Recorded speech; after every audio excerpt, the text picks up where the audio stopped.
नमस्कार दोस्तों, आप सभी का स्वागत है। आपके अपने YouTube चैनल मानव जीवन में दोस्तों लाइफ में सभी आगे बढ़ना चाहते हैं और लाइफ में आगे बढ़ने के लिए हमें रोज ही कुछ नया सीखना चाहिए और आगे बढ़ना चाहिए। तो चलिए आज की प्रस्तुति शुरू करते हैं। श्री शिवाय नमस्तु भयम। दोस्तों, आप सभी लोग जानते हैं कि 1 जनवरी 2025 यानी बुधवार को पड़ रही है पौष मास की द्वितीया तिथि। और दोस्तों, यह वह तिथि है जो पौष मास में पड़ने वाली सबसे बड़ी तिथि है, क्योंकि यह बुधवार के दिन पड़ रही है और इसका बहुत ही बड़ा और विशेष महत्व होता है। पूज्य गुरु जी ने कहा है कि अगर कभी भी मौका लग जाए और पौष महीने की बुधवार द्वितीया तिथि को पड़ जाए तो आप लोगों को 7 हरे मूंग वाला उपाय तो अवश्य ही करना चाहिए। इन दोनों का संयोग बहुत ही कम आता है। इसी के साथ में गुरु जी ने अपनी शिव पुराण कथा में बताया है कि इस दिन आपको एक साथ हरे मूंग वाला उपाय तो आपको अवश्य ही करना चाहिए, क्योंकि ऐसा दिन पूरे साल में सिर्फ एक ही बार आता है। और दोस्तों, आप सभी लोग जानते हो कि बुधवार द्वितीया तिथि का अगर सबसे बड़ा कोई उपाय है तो वह 7 हरे मूंग वाला उपाय है। तो दोस्तों, द्वितीया तिथि के दिन आप लोगों को इस 7 हरे मूंग वाला उपाय को जरूर करना है। बहुत सारे लोग होंगे जिन लोगों ने इस उपाय को ना किया हो, मतलब पूरा साल निकल गया, उन्होंने किसी भी दिन इस 7 हरे मूंग वाला उपाय को ना किया हो। पर दोस्तों, आपके पास एक आखिरी मौका बचा हुआ है, जो कि 1 जनवरी 2025 बुधवार द्वितीया तिथि के दिन है। इस दिन आप लोगों को इस वाले उपाय को जरूर कर लेना है। भले ही आपने पूरे महीने भर इस उपाय को ना किया हो, पर अगर आपने इस पौष महीने के बुधवार द्वितीया तिथि के दिन अगर इस वाले उपाय को कर लिया तो आपको इस उपाय को करने का वह फल मिलेगा जिसकी आपने कभी कल्पना भी नहीं करी होगी। इसीलिए आप लोग इस वाले उपाय को एक बार जरूर कर लेना है, ताकि आप लोगों के हाथ से यह मौका ना जा सके और आपको इस उपाय को करने का फल मिल सके। दोस्तों, यह उपाय पंडित जी ने अपनी अभी की ही श्री शिव महापुराण की कथा में बताया है। जी, इस उपाय को आज हम आपको बहुत अच्छे से समझाने वाले हैं। इस वीडियो को देखने के बाद इस उपाय को समझने के लिए आपको कोई और वीडियो को देखने की जरूरत नहीं पड़ेगी। तो चलिए दोस्तों, उपाय को शुरू करते हैं। देखिए, यह इस पौष महीने के बुधवार द्वितीया तिथि के दिन यह इतना खास होता है, इतना महत्वपूर्ण होता है। देखा गया है कभी कभी बड़े बड़े पूजा पाठ अनुष्ठान से जो मनोकामना पूर्ण नहीं होते, वह पौष महीने की बुधवार द्वितीया तिथि के दिन एक छोटे से उपाय करने से ही आपकी मनोकामना पूर्ण हो जाती है। और बहुत सारे लोगों ने इस उपाय को किया भी है और उनको इस उपाय को करने का फल भी जरूर मिला है। अगर आप लोग भी इस उपाय को करना चाहते हैं तो आप इस उपाय को पहले अच्छे से समझ लेना, सुन लेना, उसके बाद करना। आपको इस उपाय का फल जरूर मिलेगा। और इस उपाय को कर लेने से आपके घर में चाहे किसी भी प्रकार की दुख और समस्या क्यों ना चल रही हो, आपको उसका कारण भी नहीं पता है कि भाई यह समस्या किस कारण से चल रही है। उसका कुछ भी कारण हो सकता है, जैसे पितृदोष हो सकता है या किसी भी तरह का मंगल दोष भी हो सकता है। तो इस दिन आप लोगों को यह वाला उपाय कर लेना है। यह एक ऐसा उपाय है जिस उपाय को अगर किसी विशेष दिन पर किया जाए तो भाई उस विशेष दिन का जो है वह तो हमें मिलता ही मिलता है। पर हमने उस दिन पर इस उपाय को किया है तो हमें उससे भी बड़ा फल मिलता है, और फल बहुत जल्दी मिलता है, क्योंकि आप इस उपाय को बहुत ही बड़े और विशेष दिन पर कर रहे हो। तो चलिए अब उपाय के बारे में बात करते हैं। लेकिन उससे पहले आप लोगों को यह जानना आवश्यक है कि आखिर यह उपाय किस समय करना है, किसको करना है और कैसे करना है। तो चलिए हम आगे आपको वीडियो में एक एक करके बता देते हैं। लेकिन उससे पहले अगर आप लोग हमारे चैनल पर पहली बार आए हैं या फिर मेरी आवाज आज पहली बार सुन रहे हैं तो हमारे चैनल को सब्सक्राइब जरूर कर लेना और इस वीडियो को लाइक करके कमेंट बॉक्स में श्री शिवाय नमस्तुभ्यम ओम नम शिवाय जरूर टाइप कर देना। तो दोस्तों, इस 7 हरे मूंग वाला उपाय को हमें इस बुधवार द्वितीया तिथि के दिन कैसे करना है, किसको करना है, किस समय करना है और कहां पर करना है, ये सारे सवालों के जवाब आपको इस वीडियो में मिल जाएंगे। और जो ये वीडियो देखेगा भाई, उसको 7 हरे मूंग वाला उपाय जरूर करना चाहिए, क्योंकि इस दिन एक हरे मूंग का भी बहुत ही बड़ा और विशेष महत्व होता है। और जब बात आ जाए 7 हरे मूंग वाला उपाय की, तो यह सोने पे सुहागा वाली बात हो जाती है और यह एक बहुत ही बड़ा उपाय हो जाता है इस बुधवार द्वितीया तिथि का। तो अब दोस्तों, इस 7 हरे मूंग वाला उपाय को आखिर करना किसको है? सबसे पहले हम लोग वह बात जान लेते हैं। तो देखो, घर की जो बड़ी माताएं बहनें होती हैं, उन माताओं बहनों में से कोई भी एक बड़ी माता बहन इस वाले उपाय को कर सकती है। और दोस्तों, अगर आप चाहें तो अपने घर में से सभी सदस्यों को भी इस उपाय को करवा सकते हैं। अगर किसी व्यक्ति की खुद की कोई मनोकामना है, खुद की कोई दुख और परेशानी है जो कि वह अपने लिए ही करना चाहता है, इस वाले उपाय को तो वह खुद अपने लिए भी कर सकता है। बाकी अगर कोई घर में से ऐसा है जो कि अपने पूरे घर परिवार की सुख और शांति के लिए यह वाला उपाय करना चाहता है, तो भाई वह भी कर सकता है, उसमें भी कोई दिक्कत वाली बात नहीं है। कहने का मतलब यह है कि इस उपाय को हर एक सदस्य भी कर सकता है और पूरे घर परिवार के सदस्य के लिए घर की बड़ी माताओं बहनों में से कोई एक माता बहन भी कर सकती है। माताएं बहनें अगर घर में उपस्थित ना हो या वह यह वाला उपाय ना कर पा रही हो, तो फिर घर का कोई बड़ा सदस्य भी इस 7 हरे मूंग वाला उपाय को कर सकता है। चाहे फिर वह पुरुष ही क्यों ना हो, उसमें कोई भी दिक्कत वाली बात नहीं है। उसके बाद में दोस्तों, जो अगला प्रश्न निकल कर आता है वो यह आता है इस उपाय को लेकर कि आखिर इस उपाय को हमें किस समय करना है, सुबह के समय करना है कि शाम के समय करना है। तो देखो, इस वाले उपाय को आप लोग सुबह के समय भी कर सकते हो और शाम के समय प्रदोष काल में भी कर सकते हो।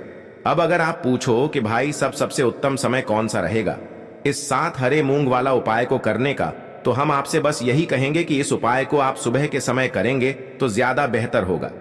बाकी अगर प्रदोष काल शाम के समय भी करेंगे तो भी अच्छा होगा, उसमें कोई भी दिक्कत वाली बात नहीं है।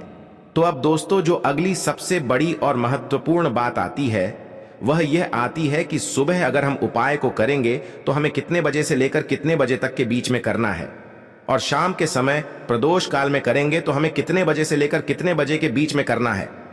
तो देखो, सुबह जितनी जल्दी हो सके आप उपाय को करने की कोशिश करना। बाकी अगर किसी कारणवश लेट भी हो जाओ, थोड़ी देर भी हो जाए, तो 10 या 11 बजे तक भी आप उपाय कर लेना, पर 12 बजे से ज्यादा देरी ना हो। ठीक है, इस बात का ध्यान रखना। उसके बाद में दोस्तों, अगर शाम के समय प्रदोष काल की बात करें, प्रदोष काल का जो समय होता है वो शाम के 6 बजे से शुरू हो जाता है। मतलब शाम के 6 बजे से लेकर 7 बजे के बीच का जो समय होता है, यह समय प्रदोष काल का समय होता है।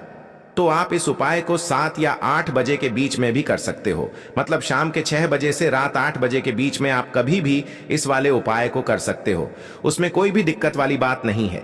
देखिए, पूज्य गुरु जी के अनुसार अगर आपके बच्चों का पढ़ाई लिखाई में मन नहीं लग रहा है, या फिर आपको धन की प्राप्ति नहीं हो पा रही है, या फिर आपके किसी भी कार्य में रुकावट आ रही है, सफल नहीं हो पा रहा है, तो आपको यह विशेष उपाय जरूर ही कर लेना चाहिए। चलिए दोस्तों, जान लेते हैं गुरुदेव द्वारा बताए गए पहले उपाय के बारे में। दोस्तों, आप सभी जानते हैं कि यह जो मार्ग शीर्ष द्वितीया तिथि है, बुधवार के दिन पड़ी है, इसीलिए आपको हरे मूंग का यह चमत्कारिक उपाय करना चाहिए। तो देखिए दोस्तों, इस उपाय के लिए सबसे पहले आपको मात्र एक लौटा शुद्ध जल लेना है तांबे के पात्र के अंदर, और यह जो जल है विशेषकर आपको अपने की किचन से ही लेना है। आपके किचन में चाहे मटका रखा हुआ हो, फ्रिज रखा हुआ हो, चाहे आप बाल्टी में जल रखते हैं, जहां भी आप जल रखते हैं वहीं से आपको यह जल लेना है। फिर इसी के साथ में आपको साबुत हरे मूंग के दाने लेने हैं। इसी प्रकार से आपको साबुत हरे मूंग के दाने लेने हैं, और आपको मात्र 7 हरे मूंग के दाने लेने हैं, यानी कि आपको 7 हरे मूंग लेने हैं। फिर इसी के साथ में आपको एक दीपक ले लेना है। दीपक आप तो मिट्टी का भी ले सकते हैं, या फिर आप शुद्ध आटा मनकर उसका भी तैयार कर सकते हैं, लेकिन इस दीपक में विशेषकर आपको गोल रुई की बाती का प्रयोग करना है, और विशेषकर आपको इस दीपक के अंदर शुद्ध देसी घी का ही प्रयोग करना होगा। अब इसी के साथ में आपको मात्र एक साबुत हरी इलायची भी लेनी होगी। अब देखिए, आपको यह जो चारों ही सामग्रियां हैं, इन्हें सीधे लेकर के पहुंच जाना है। भगवान शिव के मंदिर में गुरुदेव ने बताया है कि यह जो उपाय है आप सुबह से लेकर के शाम तक किसी भी समय में कर सकते हैं। देखिए, शिव मंदिर पहुंचने के बाद सबसे पहले तो आपको दक्षिण दिशा में बैठ जाना है और उत्तर दिशा में आपको अपना मुख कर लेना है। लेकिन शिवालय में भीड़ है, तो फिर आप किसी भी दिशा में बैठ करके इस उपाय को कर सकते हैं। अब देखिए, मंदिर पहुंचने के बाद सबसे पहले तो आप जो एक दीपक लेकर के गए थे, इसे आपको भगवान शिव की शिवलिंग के पास में ही प्रज्वलित कर देना है। और आपको लगातार श्री शिवाय आपको उस जलते हुए दीपक के अंदर ही डाल देनी है। देखिए, हरी इलायची जो है वह माता लक्ष्मी को बहुत अधिक प्रिय होती है और साथ ही साथ जो हरी इलायची है वह भगवान गणेश को भी बहुत अत्यधिक प्रिय होती है। इसीलिए यह हरी इलायची हमें धन की प्राप्ति भी करवाने वाली है और साथ ही साथ हमारे बच्चों के बुद्धि, ज्ञान और विवेक में भी वृद्धि करने वाली है। तो देखिए, सबसे पहले आपको दीपक प्रज्वलित करके उसमें हरी इलायची डाल देनी है। अब इसके बाद जो आप एक लोटा जल लेकर के आए हैं, इससे आपको धीरे धीरे भगवान शिव की शिवलिंग पर ही अर्पित कर देना होगा। श्री शिवाय नमस्तुभयम इस मंत्र का जाप करते हुए देखिए, जल आपको बिल्कुल धीरे धीरे अर्पित करना है और जल अर्पित करते समय आपको लगातार श्री शिवाय नमस्तुभयम इस मंत्र का जाप करते रहना है। अब देखिए दोस्तों, आपके पास जो 7 हरे मूंग थे, उनमें से आपको 3 हरे मूंग अपने सिद्धत में लेना है और इन्हें आपको एक एक करके शिवलिंग पर, जहां श्री गणेश जी का स्थान होता है, वहां पर आपको समर्पित कर देना है। यानी कि आपको एक हरा मूंग समर्पित करना है और आपको ओम गण गणपते नमः इस मंत्र का जाप करना है। इस प्रकार से आपको 3 हरे मूंग के दान एक एक करके ओम गण गणपते नमः इस मंत्र का जाप करते हुए शिवलिंग पर श्री गणेश जी वाले स्थान पर ही समर्पित कर देना है। अब देखिए दोस्तों, आपके पास अभी भी 4 हरे मूंग के दाने और बचे हुए हैं, तो इनमें से आपको 3 हरे मूंग के दाने भगवान शिव के शिवलिंग पर ही अर्पित कर देने हैं और आपको श्री शिवाय नमस्तुभयम इस मंत्र का लगातार जाप करते रहना है। अब देखिए दोस्तों, इसके बाद आपके पास जो अंतिम और 7वां हराम अंग बचा हुआ है, इससे आपको शिवलिंग के सामने जो नंदी महाराज होते हैं और उनका जो पैर उठा हुआ होता है, वहीं पर आपको यह अंतिम और 7वां हरा मूंग भी समर्पित कर देना है।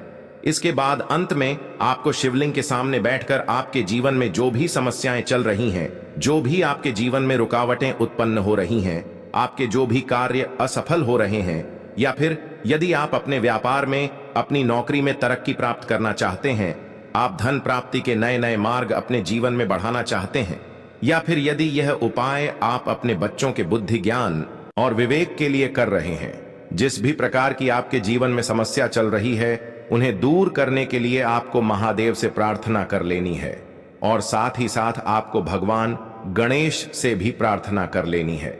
गुरुदेव ने बताया है, जो भी व्यक्ति इस प्रकार से चमत्कारिक उपाय कर लेता है तो उसके जीवन की सारी समस्याएं भगवान शिव और भगवान गणेश की कृपा से दूर होती हैं।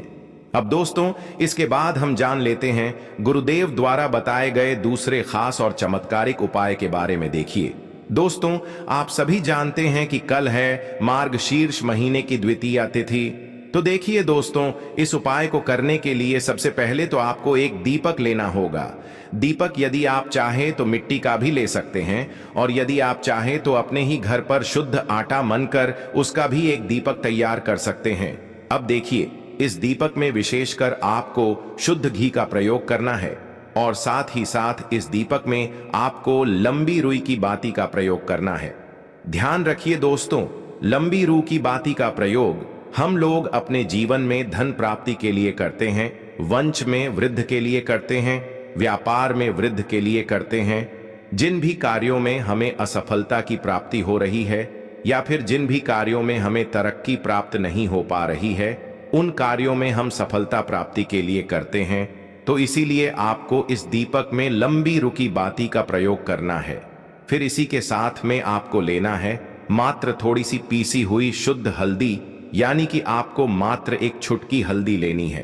अब देखिए दोस्तों, मात्र आपको जो दोनों ही सामग्री है, इन्हें आपको अपने घर के मंदिर में लेकर के पहुंच जाना है। अब देखिए, घर के मंदिर में पहुंचने के बाद आपको सबसे पहले एक कार्य करना है। आपके घर में यदि माता रानी की फोटो है या फिर माता रानी की प्रतिमा है, उनके सामने आपको बैठ जाना है। अगर आपके मंदिर में मां दुर्गा की प्रतिमा है तो उनके सामने आपको बैठ जाना है। यदि आपके मंदिर में माता पार्वती की प्रतिमा है तो उनके सामने आपको बैठ जाना है, या फिर माता सरस्वती की प्रतिमा तो उनके सामने आपको बैठ जाना है, या फिर मां लक्ष्मी की प्रतिमा है तो उनके सामने आपको बैठ जाना है, या फिर आपकी कुलदेवी की भी प्रतिमा है तो उनके सामने आपको बैठ जाना है। यानी कि आपको किसी भी देवी के स्वरूप के सामने बैठ जाना है अपने घर के मंदिर में। अब देखिए, इसके बाद आप जो हल्दी लेकर के आए थे, इस हल्दी में आपको थोड़ा सा शुद्ध जल मिलाना है।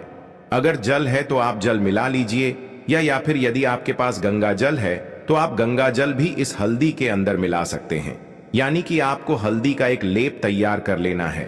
अब आप अपने घर के मंदिर में एक साइड में इस हल्दी के लेप से आपको ऐप बना देना है।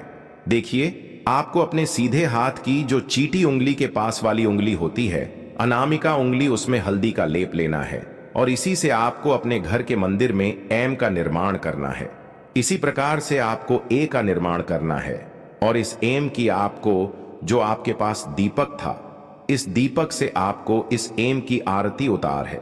यदि आपको माता रानी की आरती आती है तो इस मम की आरती उतारते हुए आपको माता रानी की आरती का गान करना है। अगर आपको माता रानी की आरती नहीं आती है तो फिर आपको ओम एम रिम क्लिम चामुंडाय बच इस मंत्र का कम से कम 11 बार जाप कर लेना है और आपको इस एम की आरती उतार लेनी है।